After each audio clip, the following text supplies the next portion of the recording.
I started looking into the Millennial Tower in San Francisco, the Leaning Tower of Millennial, the Mission Street Tower that they built it in 2009, and it's starting to tilt over. In fact, it's like 29 inches at the top. It's leaning over to the side.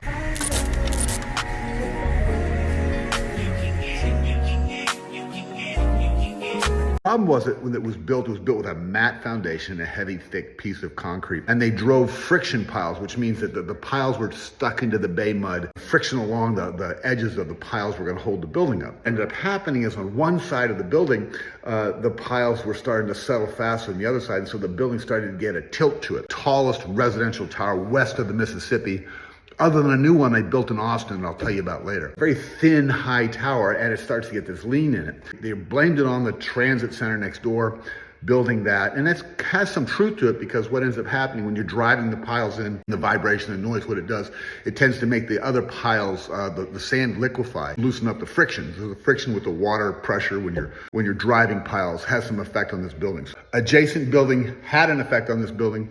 Millennial Tower sued them. The residents of the Millennial Tower sued the Millennial developers, and everybody sued the city of San Francisco, and everybody's suing it. So it's a big mess. There's bedrock 250 feet down below there. Side that was starting to lean the deepest, they drove these piles all the way down to the bedrock and stopped because it's not friction piles anymore. Now we're actually on bedrock. What would happen is the settlement of the soil on the other side, this is on the northwest corner, they drove the piles, that the settlement of the soil on the other side would, as it settled down that side, the tower would then straighten out again.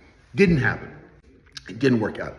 It actually has come back from the 29 inches at the top, it's come back an inch. What happens is between this building on the southeast side, there's another tower, 11, 12 story tower, part of the same development. There's a big wall underground to separate the underground parking garage. And that wall is acting kind of as a barrier. So after they drove these piles in with the intent of that it would start to settle on this side and straighten out, it's not happening as fast as they want. Happening is that walls grab one side of the building, the piles down to the bedrock grab the other side, and now it's starting to dish where the center of the mat slab is starting to go down. Edges are supported, wall over here, piles over here, and it's starting to get a dish in it, which can cause some cracking. But it's not going to tilt anymore.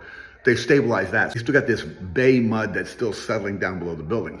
Once the building, started settling the other side, and as soon as this side got level, they're going to drive piles down to the bedrock and the building would be permanently supported. That wall, that parking garage wall, is preventing that from happening. But the good news is it's stable, except for the center dishing. Stabilized it on the foundation. It's not leaning over anymore because now the things go down to the bedrock. The Millennial Tower, the tallest tower west of the Mississippi, tallest residential tower west of Mississippi, except for the one in Austin, Texas, and I'll talk about that one next. Every second, every minute, man, I swear to